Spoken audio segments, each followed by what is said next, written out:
Hello everyone, welcome to our channel 1 is to 2 Trading. My name is Rahul. I hope you are doing good and had a good profitable day. आज भी market ने बहुत ही अच्छा momentum दिया. In fact gap up opening होके दिखा दिया कि कहीं ना कहीं बायर्स कंट्रोल में थे. और ऑल्दो मोमेंटम दोनों साइड आया, हमें पुट साइड की भी ट्रेड्स मिली और बाय साइड की भी ट्रेड मिली. तो चलिए बिना किसी देरी के चलते हैं अपनी स्क्रीन पे और देखते हैं हमारे क्या क्या की लेवल्स थे और कहाँ कहाँ हमारे पॉसिबल ट्रेड बन सकते थे और कहाँ कहाँ पे हमने ट्रेड किया. तो चलिए चलते हैं अपनी स्क्रीन पे. Okay, here we are.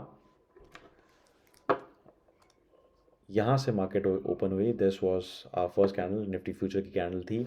सबसे पहले आपको तो यहीं पे दिख रहा है कि बायर्स पूरी तरीके से कंट्रोल में थे. एक अच्छा खासा गैप अप और open equal to low candle. तो सबसे पहले तो यही हमें कंफर्मेशन मिल जाती है कि मार्केट में बायर्स का अच्छा खासा कंट्रोल था.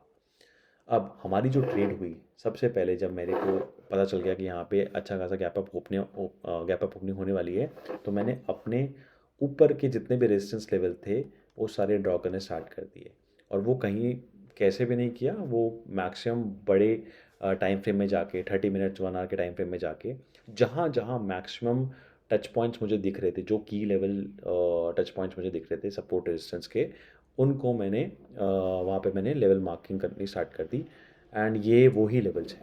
ठीक है. तो सबसे पहले जो हमारा हमें कंफर्मेशन जो ट्रेड की आई, फर्स्ट ट्रेड की, वो यहीं पे आ गई. हमने इसी कैंडल के ऊपर अपना एक ट्रेड प्लान कर लिया. और वो क्यों किया, उसके तीन रीजंस हैं. फर्स्ट, ये जो एक कैंडल बनी थी वो ओपनिंग टू लो कैंडल थी, विच इज़ एंड एक काफ़ी बड़ी कैंडल बनी है. तो उसका सीधा सा मतलब ये है कि यहाँ पे बायर्स बहुत अच्छे से कंट्रोल में है.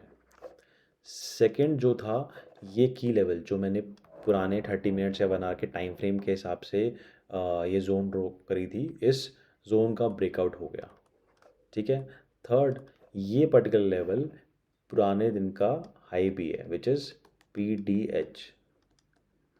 राइट. तो पी डी एच लेवल का ब्रेकआउट हुआ. तो ये तीन कंफर्मेशन की वजह से मैंने अपनी फर्स्ट ट्रेड प्लान करी. लेकिन टारगेट बहुत बड़ा नहीं रखा. वाई? बिकॉज हमारा नेक्स्ट जो लेवल था वो बहुत पास था. बट मुझे पता था कि मोमेंटम में कहीं ना कहीं मार्केट बहुत इजीली 12 से 15 पॉइंट अपने को दे देगा. और इसी तरीके से मैंने अपना फर्स्ट ट्रेड प्लान किया. तो पहले तो मैं आपको यहाँ पे मार्क करके दिखा देता हूँ.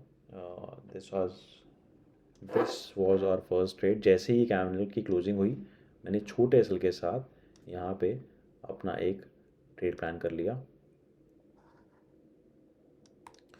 इसी को चलते हैं प्रीमियम के चार्ट पे, देखते हैं कि कहाँ पे हमारा ट्रेड बना. So this was 25,900 premium. इसी पे हमारी 118 के आसपास हमारी एंट्री हो गई थी. 118. और बहुत बड़ा एसल रखा था, 7 पॉइंट का एसल रखा था. और 14 पॉइंट का हमारा टारगेट था. 1:2 हम कैप्चर करने का ट्राई कर रहे थे. तो ये हमारा टारगेट था और बहुत ईज़िली अचीव हो गया. सो बहुत अच्छा मोमेंटम मिला फर्स्ट ही ट्रेड में. And we had our first winning trade. उसके तुरंत बाद मार्केट ने इस पर्टिकुलर लेवल का ब्रेकआउट दे दिया. राइट. तो कहीं ना कहीं हमें ये भी समझ आ गया था कि अब मार्केट ऑलरेडी बुलिश है तो नेक्स्ट लेवल तक जाएगा ही जाएगा. बट ये ट्रेड मोमेंटम में मिस होगा, बिकॉज ऑलरेडी मैं एक ट्रेड से एग्जिट हुआ था. I was just celebrating it. तो बहुत जल्दी execution आया और एक but anyway, इस बात में फोन नहीं आया, बस मुझे नहीं पता था मार्केट में इतने गैप के बाद कहीं ना रिजेक्शन आ सकता है. और ये भी है बिकॉज रिसेंट अगर आप देखोगे तो मार्केट ने इस पर्टिकुलर लेवल से, आप देखो जो ब्रेकआउट दिया था, कितना अच्छा ब्रेकडाउन दिया था, इतना अच्छा ब्रेकडाउन दिया था. ओपनिंग टू हाई कैंडल का ब्रेकडाउन हुआ. फिर मार्केट ने उस पर्टिकुलर लेवल को टेस्ट किया और पूरा कर लिया. और अच्छी ग्रोथ बैठने लगा इससे बहुत. तो मुझे ये पता था कि कहीं ना कहीं यहाँ पे मार्केट रिजेक्शन लेगा ही लेगा एक बार तो. और वही मार्केट ने किया. मार्केट शायद अपनी बाइंग कैंडल तक, लेकिन के हिसाब से ये एक बाइंग कैंडल थी और ये एक बाइंग कैंडल थी. राइट. प्लस इस बाइंग कैंडल और इस बाइंग कैंडल के बीच में एक गैप आपको दिखेगा, फेयर वैल्यू गैप. तो ये गैप भी फिल करने आया मार्केट.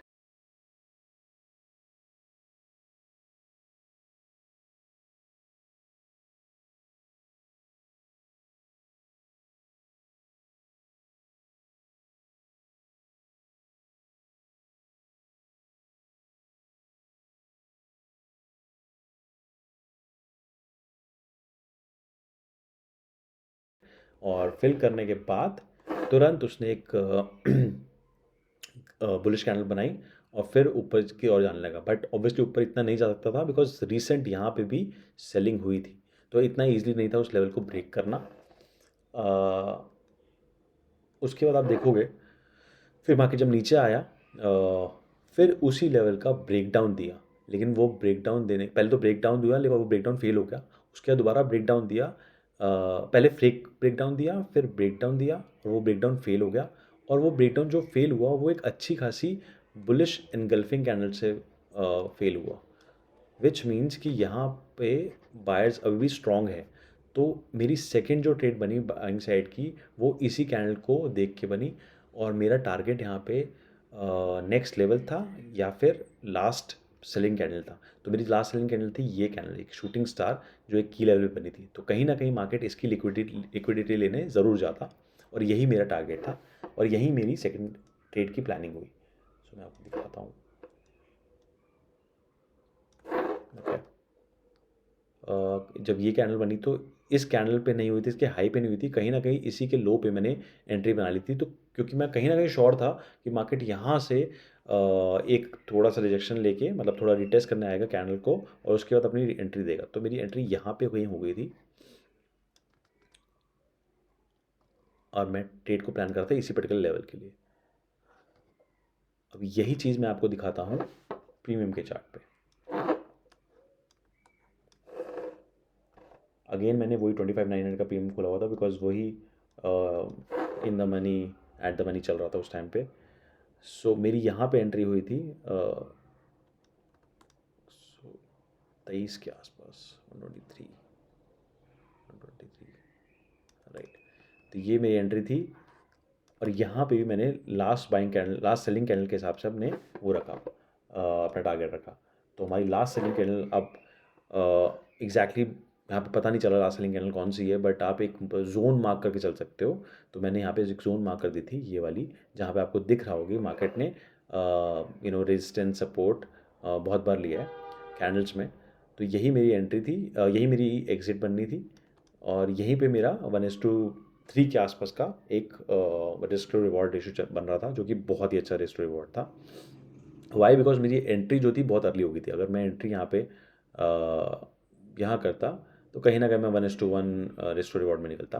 बट मुझे कहीं ना कहीं ये इंडेक्स के चार्ट से क्लियर हो गया था कि मार्केट अभी और ऊपर जा सकती है और सेलर्स की लिक्विडिटी ले सकती है। तो इसलिए मैंने इस पर्टिकुलर कैंडल के बाद जैसी एक कैंडल बनी जब प्राइस नीचे आ रहा था और इस कैंडल की 50% का आया तो मैंने अपनी एंट्री लॉन्च करी और ऐसा बनाया। तो दूसरा ट्रेड मेरा यहाँ पे प्लान हुआ, ठीक है। अब इसके बाद मार्केट ने जैसे ही इस पर्टिकुलर लेवल का ब्रेकआउट बट ब्रेकआउट सस्टेन हुआ और ब्रेकआउट लो और मार्केट फर्स्ट चैनल की, बट यहाँ पे अभी भी उस साइड की एंट्री में इतना ज़्यादा सीरियस नहीं था बिकॉज जैसे कैंडल नहीं थे मुझे समझ नहीं आती मैं यहाँ पे इसी को प्लान हूँ ऑल द जब एसबीआई के साथ काफी हुआ फिर उसके फिर भी हुआ इसके लिए फिर नीचे चला गया जो 9 पे ट्राई की, यहाँ कहीं अपनी एक एंट्री बना सकते थे अगर मैं सोचूं। तो इस पर्टिकुलर लेवल का यानी कि इस जो ये रेड कैंडल बनी है इस रिटेस्ट के बाद जब इस कैंडल का ब्रेकडाउन होता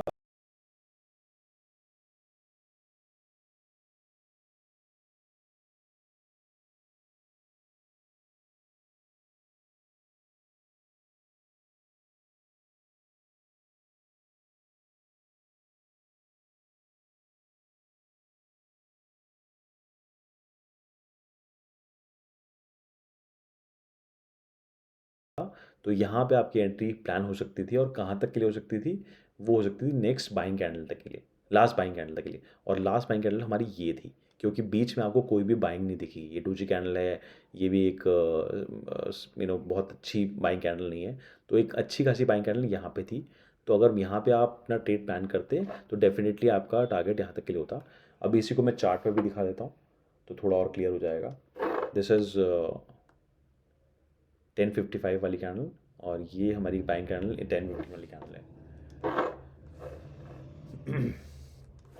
ओके, सो ये मैंने मार्क ही कर रखा है 10:55 वाली कैंडल पे कि 10:55 वाली कैंडल यानी कि अप्रॉक्सीमेटली यस ये वाली 10:45 वाली कैंडल का जो हाई कटा तो यहाँ कहीं आपका ट्रेड बनता, राइट।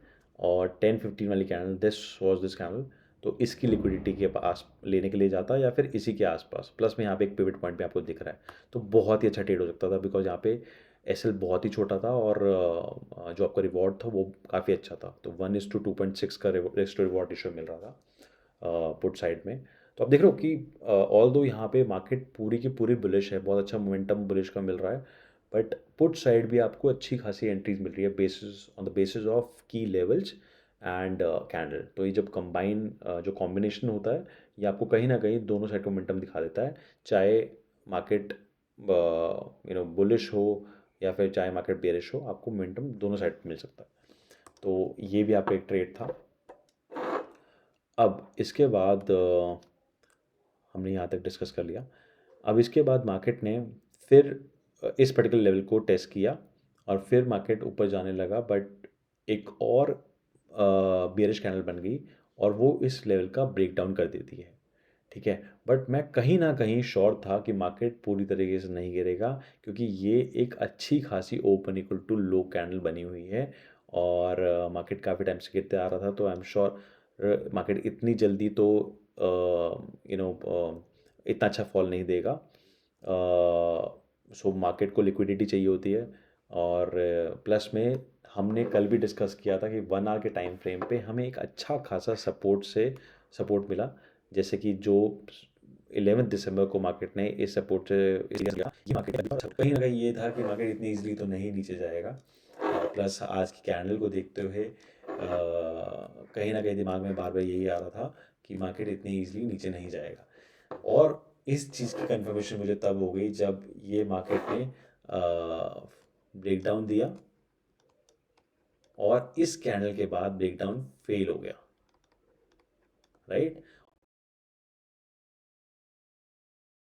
और ये कैंडल कितनी अच्छी कैंडल बनी है, this is pure hammer candle. Plus ये कैंडल बनी है हमारे open equal to low candle के 50% 60% के आसपास, which is a fib zone. Fib मैं बाद में आपको बताऊंगा।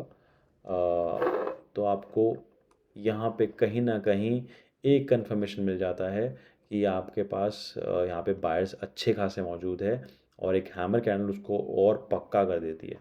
तो मेरी एंट्री यहाँ पे भी हो गई थी। सिंस मैं 2 ट्रेड्स में प्रॉफिटेबल था तो मैं कहीं ना कहीं इस रिस्क को प्लान कर सकता था। तो मेरा सिर्फ टारगेट यही था कि इस हैमर कैंडल के साथ मैं कहीं ना कहीं डे हाई के लिए ही राइड करूँगा। मैंने ये सोच ही रखा था, क्योंकि मेरे पास 2 ट्रेड्स थे, तो मैं इधर इसको थोड़ा ट्रेल करके कॉस्ट टू कॉस्ट कर लेता या फिर कहीं ना कहीं एसएल दे देता। तो यही इसी ट्रेड के साथ इसी प्लान के साथ मैं ट्रेड में घुस गया और अपने ट्रेड को पंच कर दिया। सी, अगर आप कभी भी ट्रेड को प्लान कर रहे हैं और आपके पास बहुत सारे सॉलिड रीजंस हैं ना, तो आप होल्ड करने से डरिए मत। Why? Because it is beneficial for your long term trading career. अभी तो आप 10 पॉइंट 15 पॉइंट 20 पॉइंट करके निकल सकते हैं, बट अगर आपको रिस्क टू रिवॉर्ड मैक्सिमम चाहिए और आपको ये चाहिए कि मैं हर दिन ट्रेड ना भी करूं तो भी चलेगा, बट मुझे कुछ ऐसे ट्रेड्स मिलने चाहिए जहाँ पे मेरा रिस्क टू रिवॉर्ड 1:5 1:6 का हो, सो दैट और वो ऐसे ट्रेड्स हो जो बहुत कन्फर्मेशन के साथ, जो कन्विक्शन के साथ मुझे मिल रहा है, तो उसमें आपको कॉन्फिडेंस बहुत बूस्ट होगा। तो यही मैं इसी तरीके से मैं यहाँ पे घुसा और बहुत पिन पॉइंट एंट्री थी मेरी। कहीं ना कहीं मैं इस चीज़ को सोच के भी बैठा था, बिकॉज अगर जब ये पैनिक फॉल आ भी रहा था, ये कैंडल जब बन भी रही थी, तो मुझे कहीं ना कहीं था कि ये मार्केट इस जोन से सपोर्ट ले सकता है। अब मुझे बस यही देखना था कि वहाँ पे कोई अच्छी खासी ग्रीन कैंडल काम बनेगी जिसके मैं हाई पे अपना ट्रेड प्लान कर सकता हूँ। तो ये हैमर से अच्छी खासी कैंडल कोई नहीं हो सकती, और इसी का सोच के मैंने अपनी एंट्री इसी के हाई के ऊपर जस्ट बना दी और इसी कैंडल का लो अपना एसएल रखा, और मेरा जो ट्रेड प्लान हुआ वो डे हाई के लिए प्लान हुआ, यहाँ तक के लिए अप्रॉक्सीमेटली इस एरिया इस लेवल तक के लिए मैंने ट्रेड प्लान किया था। बट ऑब्वियसली मार्केट में बहुत सारे डिके भी, प्रीमियम में बहुत सारे डिके होते हैं, तो डिके की वजह से मेरा वो टारगेट तो हिट नहीं हुआ, बट कहीं ना कहीं मैं ट्रेलिंग एस में निकल गया था, और ये मेरा ट्रेलिंग एस था। This was my trailing SL. मतलब मैं अप्रॉक्सीमेटली 118 के आसपास मैं निकल चुका था। हाँ, 118 के आसपास तो मेरा ट्रेलिंग एसएल यहाँ पे गई था। ये बाइंग कैंडल जो आपको दिख रही है 140 वाली बाइंग कैंडल है, इसके आसपास मेरा ट्रेलिंग एसएल हिट हो गया। And it actually gave me some conviction कि हाँ, मैं लंबे ट्रेड्स को भी होल्ड कर सकता हूँ अगर मेरे को मेरे सेटअप पे, मेरे सिस्टम पे भरोसा है तो ये आप लोग को भी करना चाहिए। अगर आप लोग कुछ ट्रेड्स में प्रॉफिटेबल हो तो definitely try for if you find any trade जहाँ पे आपको कन्विक्शन बहुत ज़्यादा दिख रहा है, तो आप उन ट्रेड्स को होल्ड करने का भी ट्राई करो अपने टारगेट के लिए। बट साथ साथ ट्रेलिंग एसएल का यूज़ करो जहाँ पे ट्रेलिंग एसएल बन सकता था। ठीक है, तो और अगर नहीं भी करना तो डैट इज़ ऑल्सो फाइन, आपका छोटा सा एसएल जाएगा since you are already profitable, तो आपको इतना फ़र्क नहीं पड़ेगा। बट लॉन्ग टर्म में it will help you to achieve maximum risk to reward ratio trades. तो दिस वाज ऑल। आज मैंने ये 3 ट्रेड्स ही लिए और कहीं न कहीं एक पुट साइड का भी अच्छा खासा मोमेंटम था जो मैंने आपको बताया, जिसमें आप प्लान कर सकते थे। So yes, overall it was a profitable day. It was good to see market giving so much momentum on both sides, and I hope market आने वाले दिनों में भी इतना काइंड रहे, इतना इजी रहे। सो या thank you so much for watching. I hope आप लोग को ये वीडियो पसंद आई होगी। अगर वीडियो पसंद आई है तो definitely give it a thumbs up. Do comment कि आपको कैसी कैसी वीडियोस चाहिए मुझसे। Try to make those videos as soon as possible. Thank you so much, have a nice day.